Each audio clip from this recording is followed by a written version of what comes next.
Bienvenue sur Top Invest, la chaîne des tops d'investissement. Ici, on parle essentiellement d'entreprises de qualité.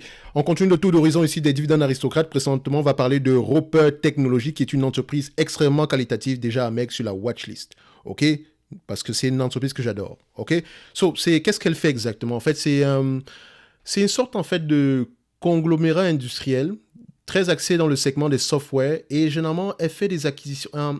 Elle a une particularité, c'est qu'elle investit uniquement dans des marchés de niche. Donc, c'est-à-dire que des marchés qui sont tellement petits qu'on ne peut pas avoir une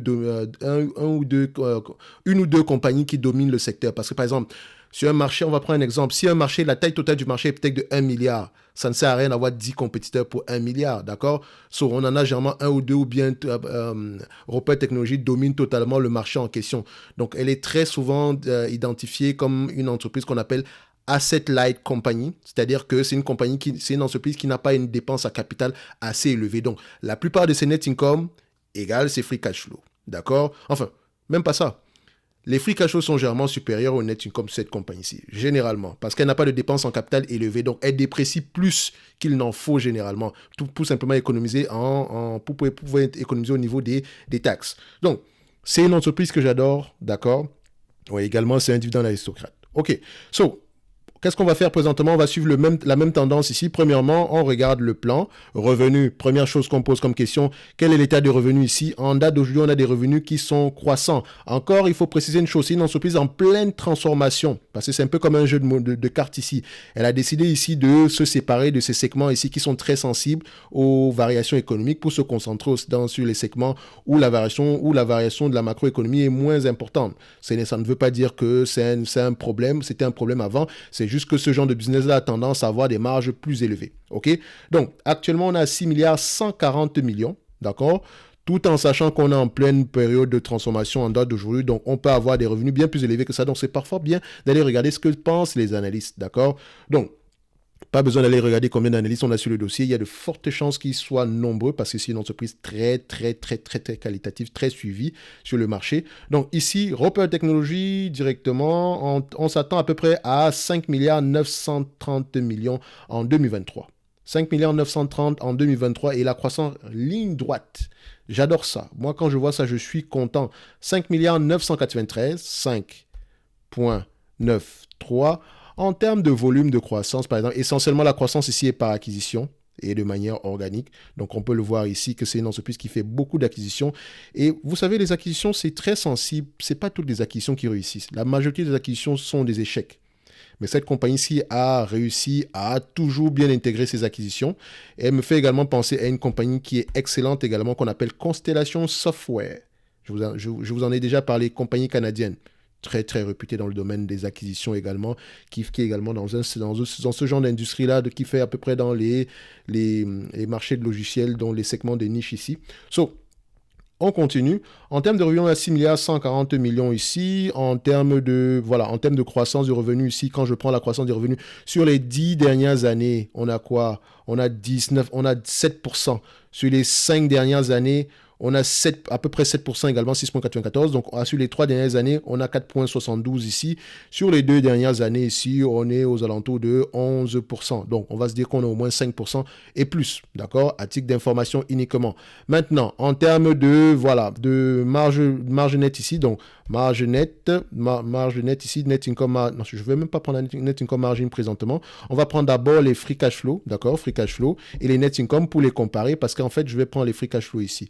Donc, je compare avec les net income, d'accord, on prend ça, on ferme, on les met sur le même tableau, et boum, les free cash flow sont supérieurs au net income ici. Et ça, c'est réellement supérieur. Donc, en fait, pour étudier la rentabilité de cette compagnie-ci, il faut prendre les free cash flow obligatoirement.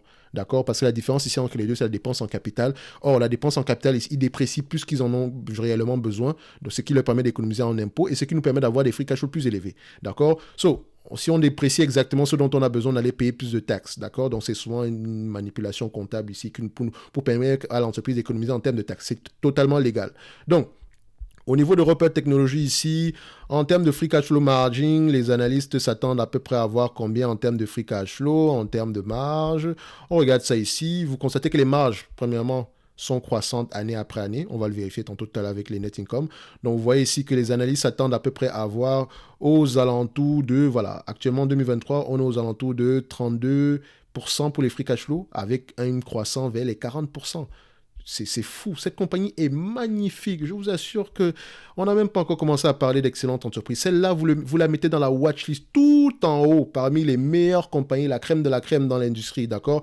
Donc, c'est le genre d'entreprise qu'on aimerait posséder à long terme, à très long terme.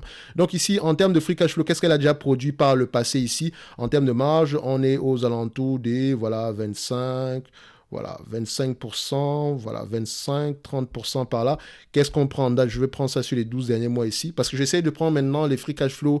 J'essaie de prendre les free cash flow qui pourraient, quelle entreprise pourrait, enfin, une marge qui est à peu près certaine, donc à peu près quelque chose qu'on a pu avoir par le passé, qu'on pourrait avoir également dans le futur, parce que les analystes planchent aux alentours de 30-35% en montant, certains parlent même de 40%, mais excusez-moi, est-ce qu'on a déjà eu du 40% par le passé? Non. Est-ce que je vais m'amuser à prendre du 40% ici tout simplement parce que les analystes pensent avoir 40%? Non. D'accord? Donc, il faut assez de jugeote ici parce que si on se trompe sur les marges, on est foutu. OK? Donc, j'essaie de regarder ça ici. Qu'est-ce que ça va me donner en termes de free cash flow ici? Je vais le prendre ici en termes, je vais show label ici. Je vais enlever 1, 2 pour que ce soit un peu plus propre. Donc, on est aux alentours ici des 25% par là, avec des plus hauts en 2020. Donc, si on s'entend que 2020 ici, si on s'entend que l'entreprise a connu quelques difficultés ici en 2021, 2022 ici, et là, on a encore de remonter vers les 30%, donc je vais prendre 30% de marge, parce qu'on était bien plus haut que ça précédemment. Je prendrai 30% de marge bénéficiaire ici, OK? Et de toutes les façons, le dernier mot revient toujours au management. Ils ont toujours des objectifs de marge ici dans cette compagnie-ci. Donc, on prend le 30% ici. En termes en termes de share, de nombre d'actions ici, qu'est-ce qu'on a? On a à peu près 106,80 millions, 106,8. 106,8. Je viens ici, je mets 106,8. PER moyen ici, voilà. On aura tendance à payer des PER très élevés ici. Si ça ne m'étonnerait pas qu'on soit généralement aux alentours de 25 fois les free cash flow. Je prends les price ou free cash flow ici parce que c'est uniquement ce sont les free cash flow qui donnent la véritable rentabilité de cette compagnie ici. Donc, ici, free cash flow sur les 20 dernières années, 20 fois les bénéfices, 10 dernières années, 22 fois les bénéfices, 5 dernières années, 26 fois les bénéfices. Donc, le marché s'emballe de plus en plus. On prend 20, 22, 25. OK? Donc, 20, 22, 25, ce sont nos PER. En termes de dette net ici, donc déjà directement, je viens sur Roper Technologies. OK? Comme je vous l'ai dit, cette compagnie-là, la watchlist tout en haut, avec 5 étoiles à côté. Le genre d'entreprise, quand vous l'avez à un bon prix, vous dormez sur vos deux oreilles. Donc ici, tac, tac, tac. Donc je vois ici, donc je mets déjà mes 20, 22, 25 ici, avec une préférence pour 25 fois les bénéfices. Oui, cette compagnie, quand même, il y a de grandes chances qu'on paye 25 fois les bénéfices ici. Dans tous les cas de figure, on va juste aller voir ça ici. Donc, parfait, on a mis 20, 22, 25. Je vais regarder la dette nette ici. Quel est le niveau de dette nette en date d'aujourd'hui? Dette nette, voilà. On a à peu près 4 milliards 760 millions. Ici, on a combien? 4 milliards 760 millions. Donc, on a une bonne information. Les deux sont d'accord. Pour une fois, 4 milliards 760 millions. OK. On est prêt à faire l'analyse ici, l'évaluation de la compagnie. 30% de 5 milliards 930 millions. Ça donne combien? 30% de ce montant-là, ça donne au total 1 milliard 779. On prend ici 1, 1, 7, non, c'est pas 1, 7, 7, 9. OK? Ici, c'est 1, 7, 7, 9. Voilà. 20 fois les bénéfices, moins la dette nette, $290. 22 fois les bénéfices, $324. 25 fois les bénéfices, $374. Donc, je dirais en fait, simple. Au prix actuel de $436, l'entreprise est correctement évaluée. Oui, je sais qu'il y a une légère différence. Ça peut également dû au fait que j'ai un biais psychologique par rapport à cette compagnie-ci parce que j'adore cette compagnie. Elle m'a toujours surpris. Elle a la capacité d'augmenter ses marges également. N'oubliez pas cela. On peut augmenter les marges et c'est également une compagnie de croissance. Même si la croissance est aux alentours de 5%, on a quand même une légère croissance ici. Et c'est une compagnie qui est très bien gérée. Au niveau de la location du capital, c'est magnifique. D'accord? Vous allez voir ici qu'en date d'aujourd'hui, c'est pour ça que je dis la compagnie est correctement évaluée. Si on prend en considération les estimations folles des analystes, on va le dire comme ça, d'accord? On va se dire que dans un monde idéal où on atteint un revenu de 6 milliards 850, d'accord, avec des marges.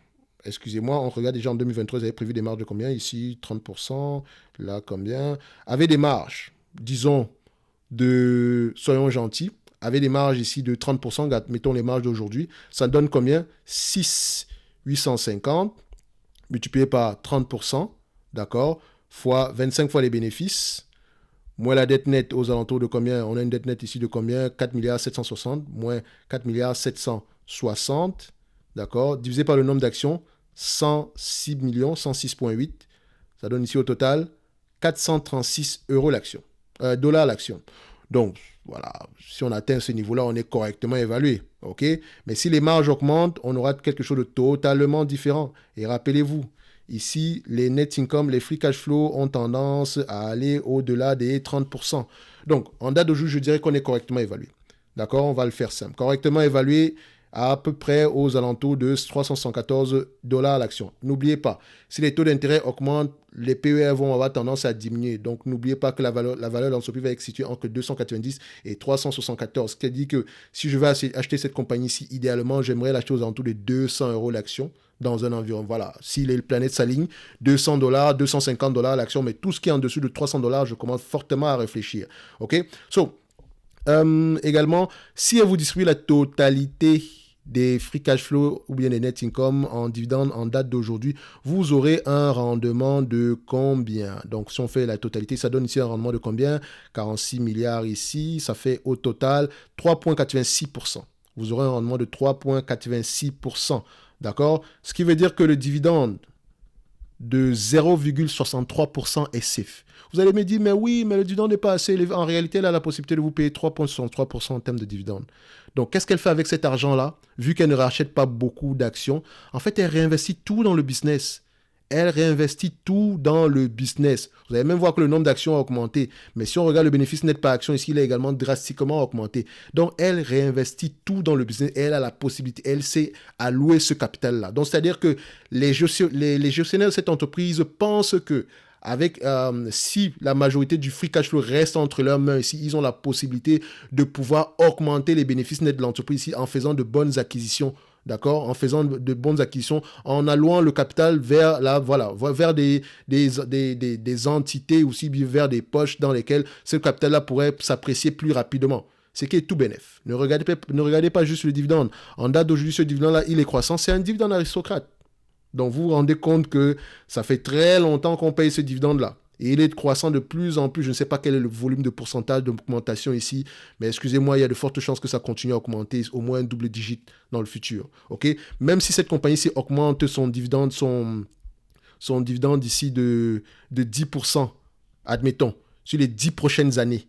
Je dis bien 10% en moyenne d'augmentation sur les 10 prochaines années. Ça veut dire que par rapport aux dividendes qu'on verse en date d'aujourd'hui, ça veut dire qu'on sera à un rendement uniquement aux alentours de 1,63%, en faisant uniquement 10% d'augmentation des dividendes chaque année. D'accord? Donc, c'est 0,63 ici aujourd'hui, mais dites-vous que la majeure partie du capital est massivement réinvestie ici pour générer exactement ce genre de free cash flow de plus en plus croissant. Et vous pouvez voir ici que c'est une compagnie qui a un pricing power certain. D'accord? Donc, comment est-ce que je peux voir ça? Donc, vous pouvez le voir non seulement par l'augmentation des marges, mais également par l'augmentation des marges brutes. Entre 1995 et 2009, on était à 51% de marge brute. En date d'aujourd'hui, on est à 67% et ça n'a fait qu'augmenter depuis 2009. Vous connaissez combien de business comme ça? Roper Technologies, c'est une compagnie extrêmement qualitative. Watchlist tout en haut, 5 étoiles. N'oubliez pas. Donc, en date d'aujourd'hui, l'entreprise est correctement évaluée. On va se dire qu'en étant très optimiste, 314 euros ici, dollars ici. Donc, ici, en date d'aujourd'hui, idéalement, c'est le genre d'entreprise que j'aimerais choper aux alentours, je dis bien aux alentours des 290 euros, sinon 250 par là. Mais de toute façon, tout ce qui est en dessous de 300, ça m'intéresse. OK? Donc, c'est une belle entreprise ici pour le long terme. Je ne dis pas que le prix actuel est très, très élevé, mais voilà, ça va compter énormément sur la croissance des revenus, sur la croissance ici des marges, ce qui est déjà le cas, ce qui n'est pas impossible également. Donc, c'est pour ça que je dis qu'on est correctement évalué en date d'aujourd'hui. OK? Donc, ceci n'est que mon avis. Et encore une fois, 5 étoiles cette compagnie dans la watchlist tout en haut. À bientôt. Merci.